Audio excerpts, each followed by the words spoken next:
एक टोला है जो लोगों को गुमराह कर रहे हैं कि मुस्लिम लीग नून जो है वो फौज के खिलाफ है। तो क्या इसमें हकीकत है, क्या कहेंगी मैडम? ये ओवरसीज पाकिस्तानी जो है ना, वो क्योंकि बाहर रहती हैं, उनके अंदर ये बड़ा सोशल मीडिया के जरिए भी एक कैंपेन चलाई जा रही है कि नून लीग वाले जो है वो फौज के खिलाफ है। बहुत अच्छा सवाल किया आपने, मुझे खुशी हुई। ओवरसीज में भी मैंने जितने प्रोग्राम्स किए मुझसे ये सवाल किसी ने नहीं किया, और ये बहुत इंपॉर्टेंट सवाल है बताने और समझाने के लिए कि पीएमएलएन का नजरिया क्या है, हम चाहते क्या है। देखिए, कतई तौर पर कोई पाकिस्तानी, कोई मुहब्बिल वतन शख्स जो है अपनी फौज के खिलाफ नहीं हो सकता, ना होना चाहिए, ना हम सोच सकते हैं।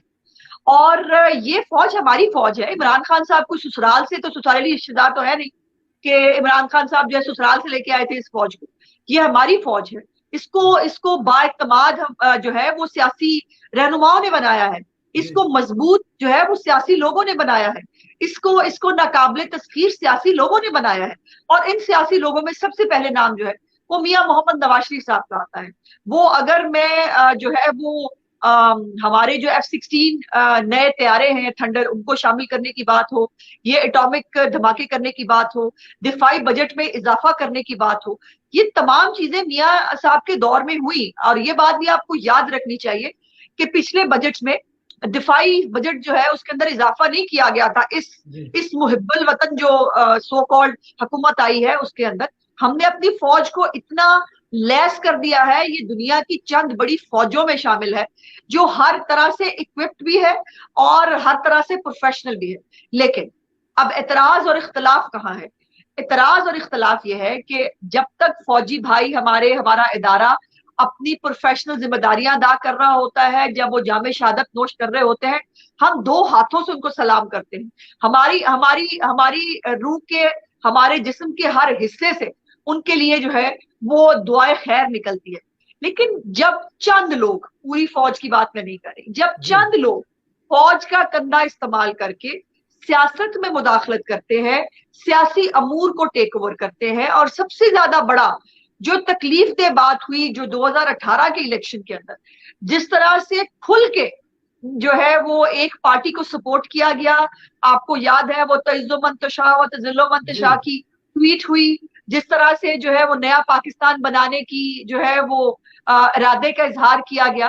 तो और फिर यह है कि जो पनामा का सारा बैकग्राउंड था, उस बैकग्राउंड में बहुत सारे पर्दा नशीन थे, और उन पर्दा नशीनों की बहुत सारी कहानियां हैं जो वक्त आने पर मियां साहब खुद जो है वो कौम को बताएंगे।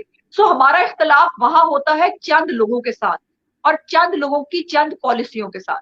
लेकिन इसका ये मतलब हरगिज नहीं है कि हम अपनी फौज के खिलाफ हो सकते हैं। कैसे हो सकते हैं? ये सवाल ही अजीब है। और अगर ये इसको सोचता है, देखिए इनके पास क्या है करने के लिए।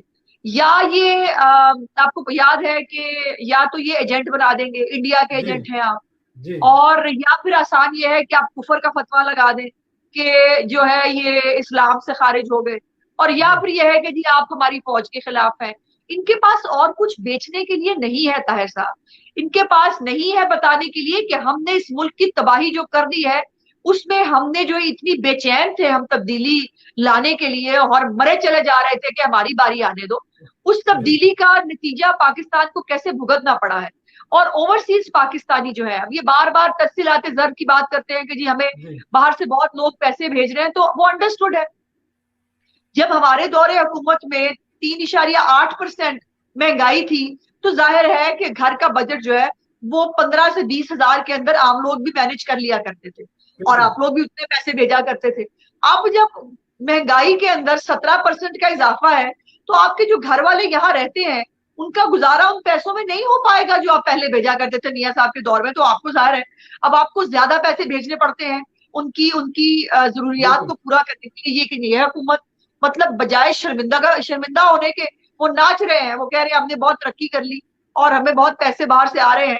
वो बाहर से जो पैसे बेचारे कमा के आपको भेजते हैं अपना पेट काट के, यकीनन आपके पास भी आपकी फैमिलीज भी यहाँ रहती है, आपने उनको भी देखना होता है। आपने पाकिस्तान में जो अपने लोग हैं, आपके माँ बाप हैं, आपके बहन भाई हैं, आपने उनको भी देखना होता है।